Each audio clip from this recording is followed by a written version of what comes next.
My name is Dr. George Kelly Dakorinama Alabo. Congratulations on your appointment by Mr. President as the Executive Secretary of the Border Communities Development Agency. How does this feel? Yeah, it feels good.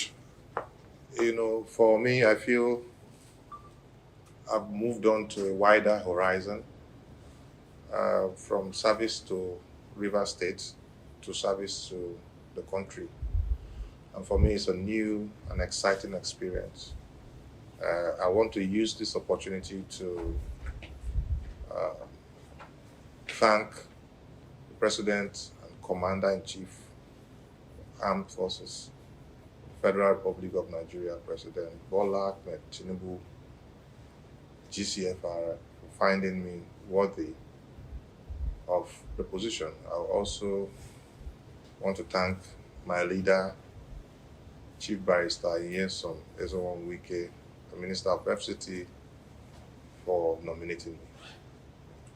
Yes, ever since my appointment, we've started work, and we intend to do things differently in line with the renewed Hope agenda. We've hit the ground running. In fact, in a matter of 4 weeks, our strategic action plan is ready. As I speak to you, we're almost completing with the process of the preparation of even our 2025 budget. Lots of collaborations are going on. And I can tell you, we are going to turn the lives of the border community dwellers around. The BCDA covers over 3,000 border communities spread across 21 states in Nigeria and 105 local government areas in Nigeria. And these border communities have their peculiar problems. Some of them have the problem of access. Some of them have the problem of basic amenities. Some of them have to depend on neighboring communities in neighboring countries that share same culture and affinity with them for basic amenities. And that is dangerous because we'll begin to lose their loyalty. Remember, they are like the gateway to the country because they are located at the fringes of the country. And so in terms of security, in terms of intelligence gathering, we need their loyalty. And to get that, we also need to provide them with the basic amenities that they need. That is the contemplation of the act establishing the agency. Going forward, we intend to do all that we can to strengthen,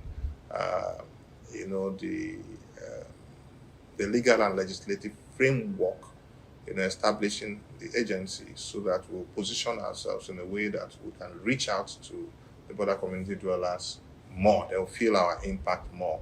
But I can tell you, in this tenure of President Tinubu's renewed Hope agenda, border communities of Nigeria will feel the impact and the presence of federal government, better than ever before.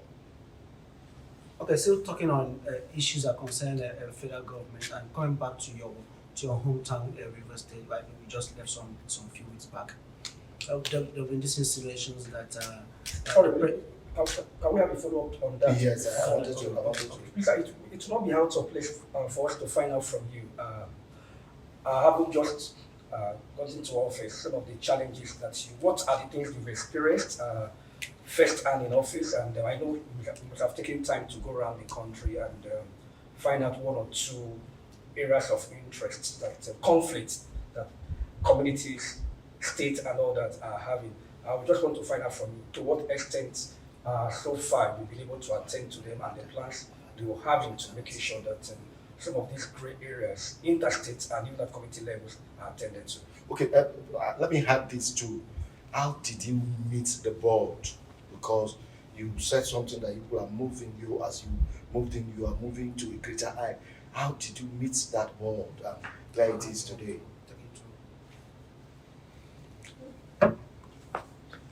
The question you just asked now is multifaceted. Like I said before, the BCDA had been existing. I was appointed to continue from where the former heads of the agency stopped. And what we are trying to do now is to re-engineer the agency, to attract more funding to the agency, to move for amendment of laws where necessary. We are appointed not to give excuses, but to bring solutions to problems, and that is exactly what we are doing.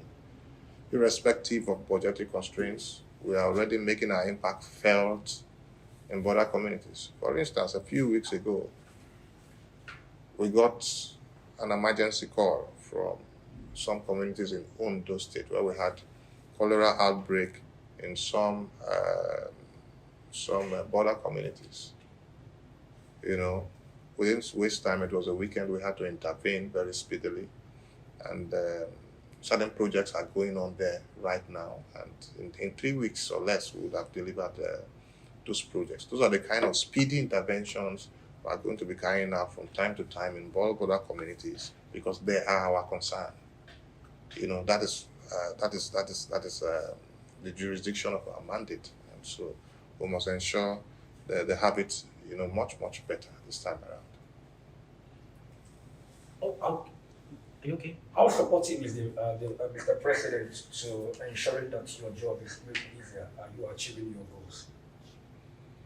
Mr. President is supporting not just my agency, but every ministry and every agency and every MDA to ensure that they perform, to ensure that they are effective and efficient. Okay, coming down to your home states, before we have this conflict that when a PDP president and a state governor that is in APC, they attract federal government presence to the states. And now you are at the federal, working with Mr. President, and there's been these insinuations that projects may not come to Rivers State based on the party lines, the governor and the presidency. How do you see Mr. President in this regard? I'll say that question is a little bit off track, but I'll respond to it. I don't think there have been such insinuations. But as much as the state government here is doing their bit, I know that a lot of federal government projects are being attracted to Rivers State. As I speak to you, some federal agencies are already carrying out some key developmental projects in some local governments in Rivers State. At the right time, we'll list them out, and you'll see them for yourselves when they'll be commissioned. And so federal government projects are being attracted to Rivers State. For instance, the Federal Ministry of Works is carrying out 3 major flyovers at the same time on East-West Road.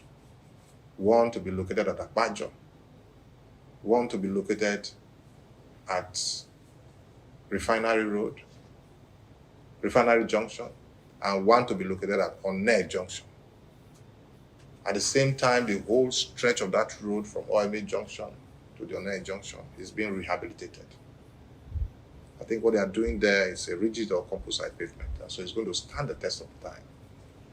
It's a huge project, and so you'd imagine the socioeconomic benefits once that project is completed. Various governments have passed, they were unable to do it. Yet that is like the industrial hub of Rivers State, if not the South. So I want to thank President Bola Ahmed Tinubu for making that project possible. That project is going to complement, the gains of various infrastructure projects put in place by the previous government in Rivers State, because they are interconnected. There are also several other projects going on by the intervention of some other federal government agencies. We'll disclose that to you as time proceeds. Okay, you just left the saddle as the uh, commissioner of works in Rivers State, and in some quarters there is this insinuation that during the past administration you served as commissioner, there are some projects that were abandoned and some were not even paid for that the current administration took up and they are paying. They are also okay. They are also about to commission. Can you tell us? You have the details. I can see that without even opening any book, you'll be able to tell us the details, the projects that the current administration claims the former administration did not pay complete, did not even think of even paying. Can you tell the public? First and foremost, I want to emphatically say here and now that anybody, any person that says that the immediate past governor of Rivers State, Chief Barrister Nyesom Ezenwa-Wike, left projects abandoned is not only irresponsible, such persons are unfair, such persons are wicked, and such information and stories are misleading. I was special advisor to the governor of Rivers State and head of the Bureau Special Projects for over 6 years. I was also the commissioner for works until recently when I resigned. And so what do you want to say about Rivers State projects? I don't know, I don't understand. I can tell you about our projects even before I mounted the saddle as SS Special Projects or Commissioner. Over 95% of the projects initiated by Chief Barrister Nyesom-Wike were completed and commissioned. This is a man that is structured. This is a man that follows his blueprint. He does not start a project when he does not have enough to complete it. He follows the dictates and the enshrinements of Luke chapter 14, verse 28. When a man commences a project without having enough to complete it, so as to avoid project and abandonment and delay, that is the kind of project manager that he is. I'll give you typical instances. When he said we are going to do law school, he gave his schedule. He said, Judge Kelly, we must make sure we complete this in 8 months. And we completed that in 8 months record time. You can imagine a huge project like that. 8 months record time, we completed it. When the issue of Trans-Calabari Road Phase 1 came up, various governments, right from 1999, they've been paying lip service to that project and playing politics with it.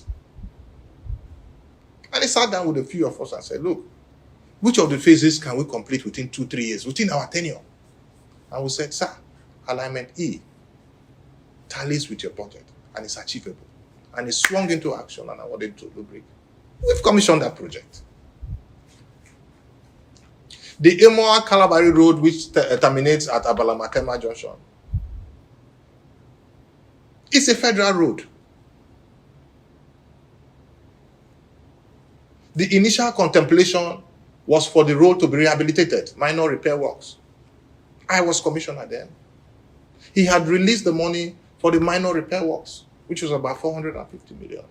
He called me the following week. He said, no, George, see what I think. Let's do the best for your people. Let's forget about these minor repair works that we want to do that will come back in 2-3 years to do again. And let's do a fresh construction of the road and dualize it. I said, thank you, sir. And we sat down with Julius Berger. We came up with the designs and the estimates. And I speak to you, the road has been completed. And for these 2 projects that I'm mentioning to you, to tell you how genuine and how serious he was, he wouldn't just award the project without cash backing. He said, we are going to tie it to an irrevocable standing payment order that will be tied to the internally generated revenue of the state. That is like giving you bank draft upfront every month for your project. So for the Imoa Calabari Road, he paid for it upfront through ISPO, just the same way he did for us the Trans-Calabari Phase 1, which crisscrosses 6 communities.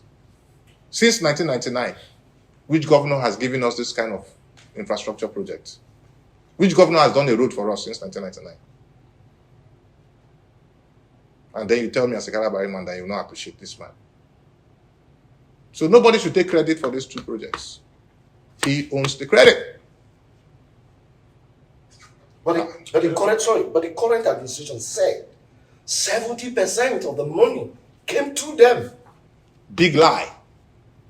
Government is a continuum. Okay? There's a difference between standing payment order and irrevocable standing payment order.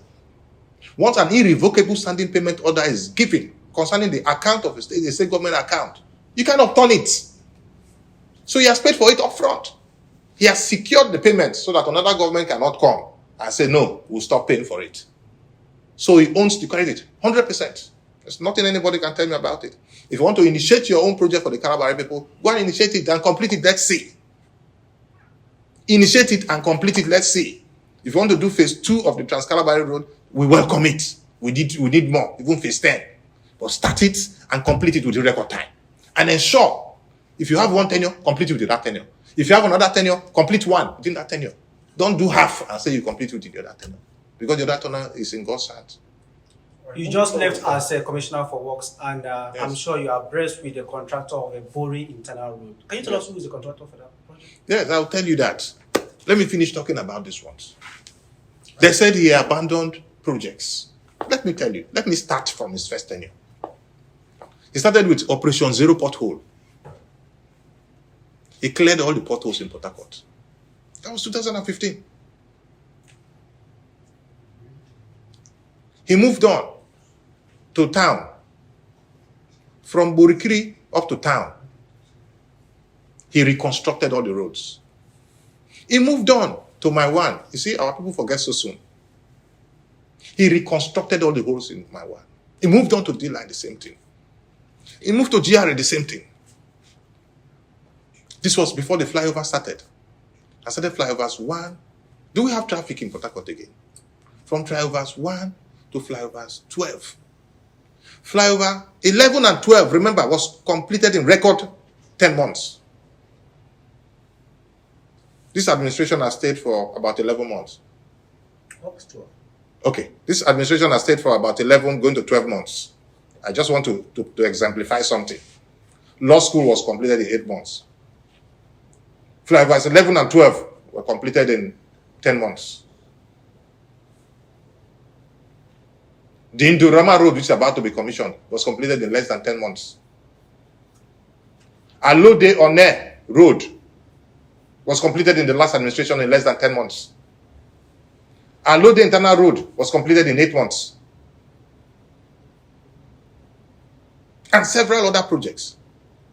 Now look at it. It is not just the Imoa Calabari Road alone. He also embarked on a very humongous project. The Auda Omoku Road Phase 1 was completed timeously during Wike's administration. He did not stop there. I promised them the Phase 2.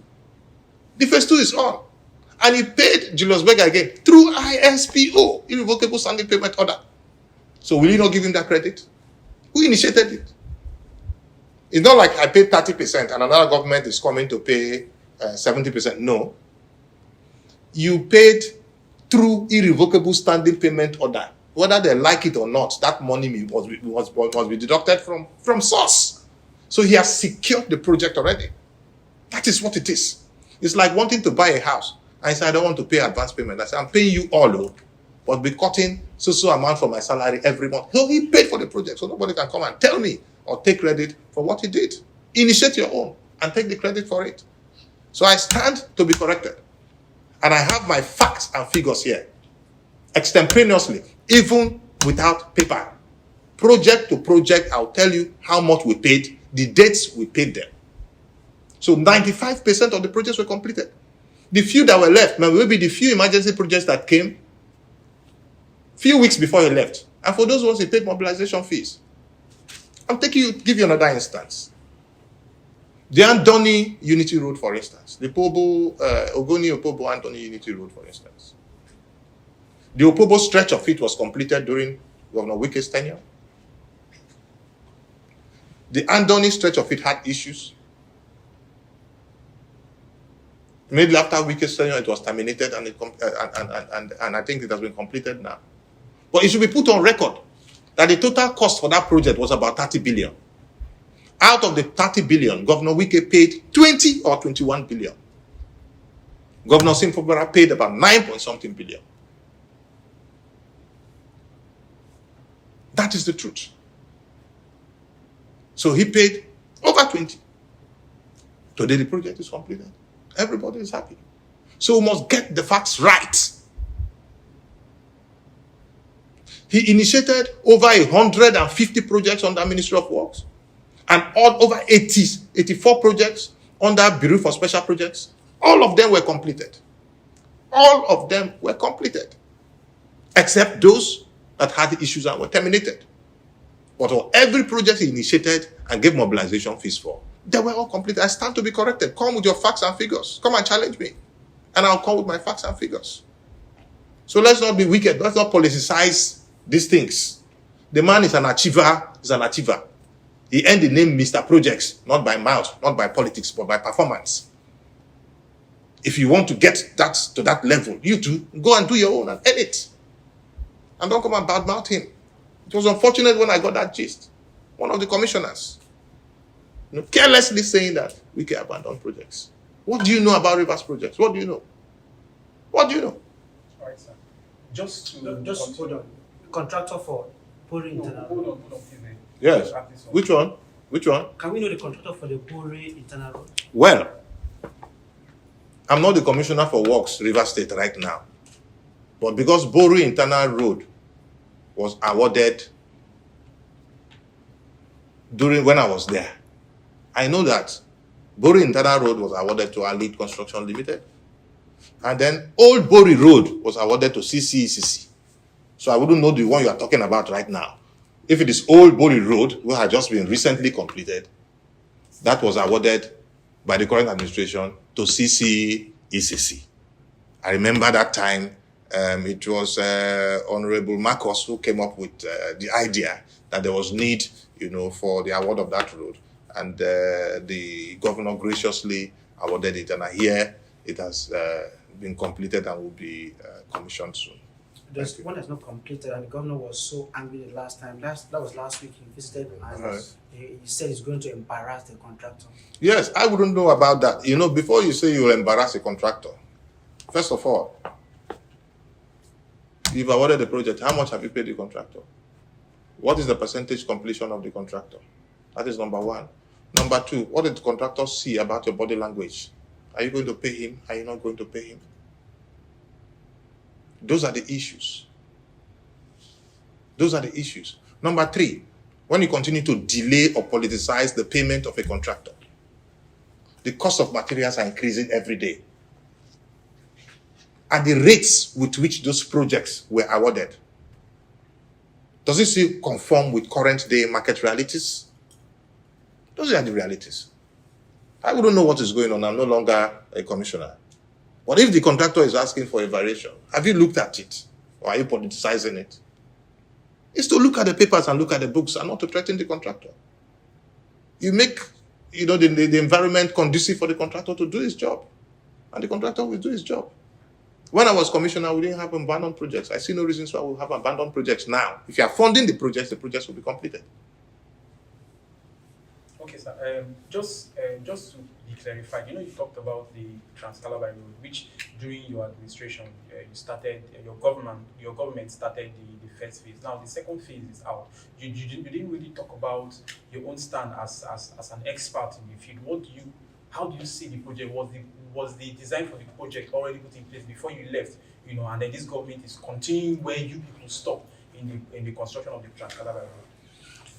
Yes. Talking about the Trans-Calabar Road, the first phase of the Trans-Calabari Road was designed by our Calabari elder, who's a doyen in the civil engineering profession, Engineer Main David West, Pearl Consultants. And so it was easy for us when we said we wanted to award the first phase, which goes from Degema to Krakrama to Mekwama, Nkolama, Menama, and all of those communities, Omekotariama and all of those communities. What we did was to go for the low-hanging fruit. What was a low-hanging fruit? Go for baseline information. We say, let's go to the man that has already designed it, so that we save ourselves the stress of design. And we got to him, and he graciously, redid the design, and we moved to site. And the project has been completed and commissioned. It is not to just go and flag off project. Flag off the project, fund it, start it, and complete it within record time, within your tenure. If your tenure is 4 years, finish it within that 4 years. And so we completed that one. Now, for the second phase, which they're about to start, I am no longer Commissioner for Works. I don't understand the scope of their second phase. I'll tell you what is achievable and what is not achievable. If they're saying the second phase will move from Aka Road to Tombia, or Aka Road and Ogurama, probably that can be achieved within 3 years. But from what I'm hearing, that it will move to Ogurama, then it will move to Tombia, then it will move to Bakana, then it will move to Bukuma, then Buguma. I can tell you, I can bet my life in 3 years that is not achievable.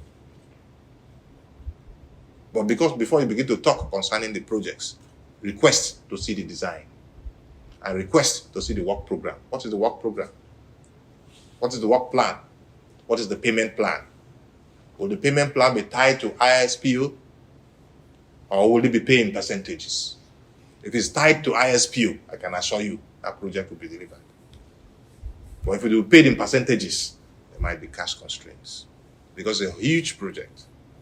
For me, I had recommended what should be the second phase, so that it can be completed in a practicable way. But what the second phase is going to be, I don't know. Depending on what it is, we'll know if it actually can be done or if it will be a white elephant project. Thank you. You are a core politician, and since October 29 of last year, Rivers State has been enmeshed in political fisticuff. And there have been interventions even by Mr. President. There seems to be no clear road to mending fences between the governor and his Oga at the top. Are you worried as a politician over this lingering political crisis in Rivers State? Yes, I would say I'm worried. If I say I'm not worried, then I'm lying. I can't sit on the fence at this point in time. I can't sit on the fence at this point in time. We all attended the meeting that was summoned by our father, the President of the Federal Republic of Nigeria, in Abuja. We're all there. Resolutions were reached. Agreements were signed. The President handed over the paper to the former governor, Dr. Peter Odili, to read. He read them out.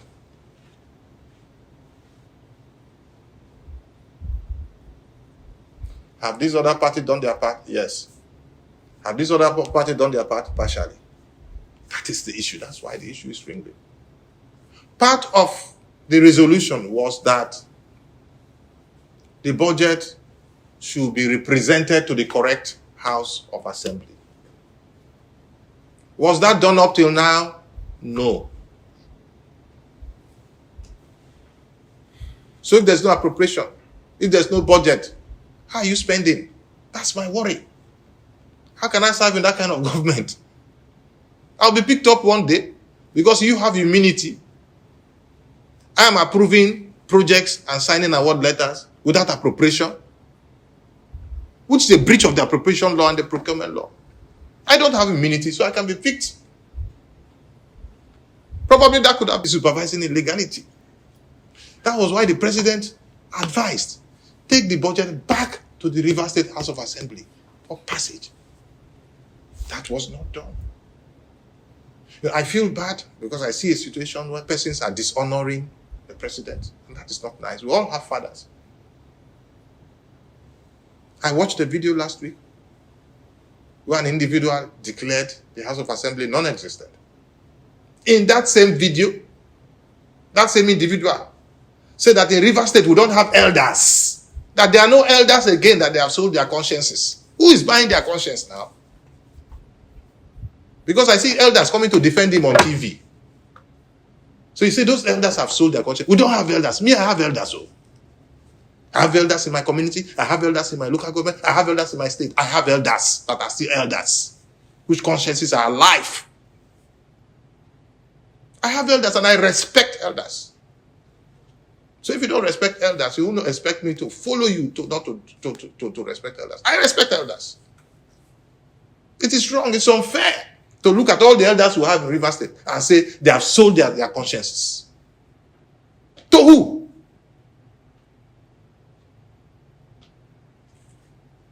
That's sad to say the least. That's sad to say the least. This, for me, the time for politics have not come. We have finished elections.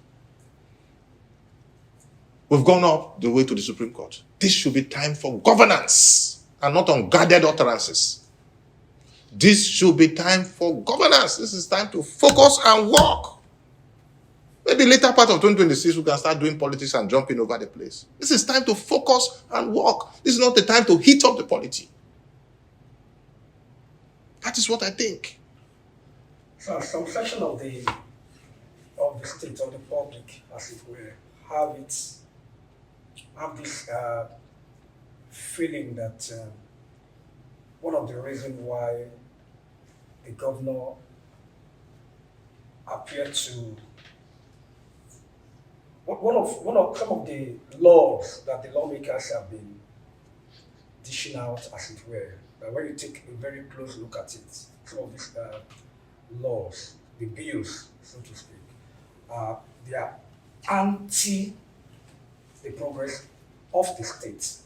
Hence, the governor finds it difficult to align or append the signature to such bills, getting to that stage of passage.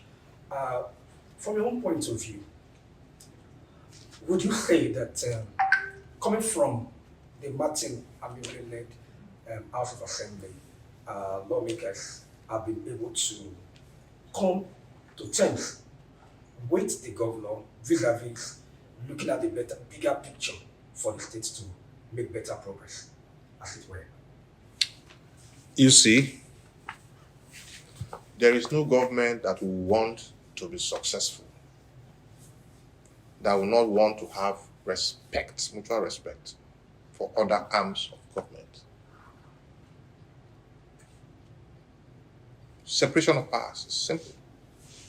The judiciary is independent. The legislative arm is independent. The executive is independent.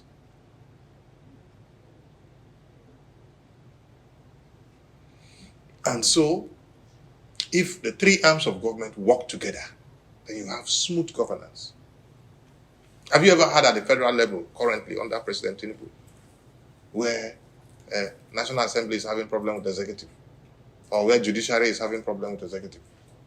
You must know how to manage them. You must know how to balance them. You must know how to work harmoniously. You need each other. The executive needs the legislature. The executive needs the judiciary. The judiciary needs the legislature. You need each other to work harmoniously as one body and one family. But when you try to be despotic over the other, there will be resistance. They were elected the same way you were elected. Yeah, they were elected the same way you were elected. So it's an issue of synergy. They must learn to work together.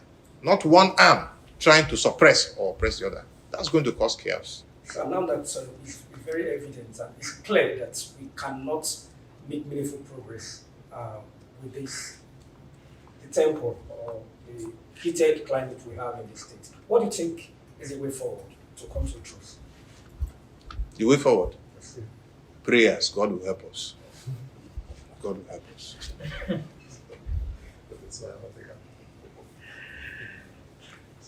So I think we're done.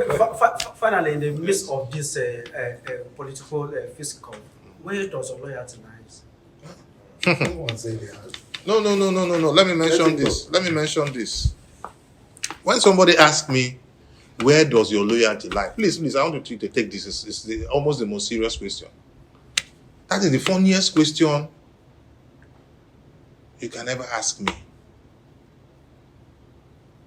Yesterday, today, tomorrow, next tomorrow, my loyalty lies irreversibly with Chief Barrister Nyesom Ezenwo Wike. Let me tell you something. We must not forget about those that helped us to climb. We must not. The governor, for instance, would have been a level 14 civil servant in the Ministry of Finance, if not for Wike that made him a DFA, a permanent secretary, an accountant general, and then a governor today. Some of us should be bold enough to speak the truth to power.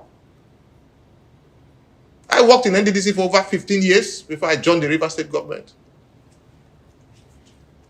And ever since then, I've been in the Rivers State government. I cannot stop to be thankful for the man that pushed me into politics and pushed me up to the level that I am today. Will I say because I am this, I will now come and disrespect him? I won't do that. It's just like your father sponsoring you to study law, and you are the first. You just finish that law degree, and you take up a case with his enemy against your father. There are issues you have with your father that you settle inside the house. You mustn't take it outside. For you to supervise your father's enemy, dine with them, casting aspersion against him, it's a sin. No matter how you want to put it, no matter how you want to dress it. Say, anybody can make me, this, that. Somebody that loved you and took you as a son and brought you from nothing to something. Say, anybody can make me. God uses people to make people. And God teaches us to be grateful and thankful. The Bible teaches us the attitude of gratitude. I'm a student of the attitude of gratitude. I'll never be unthankful to somebody that has helped me. We must learn to be grateful. We must learn to be thankful.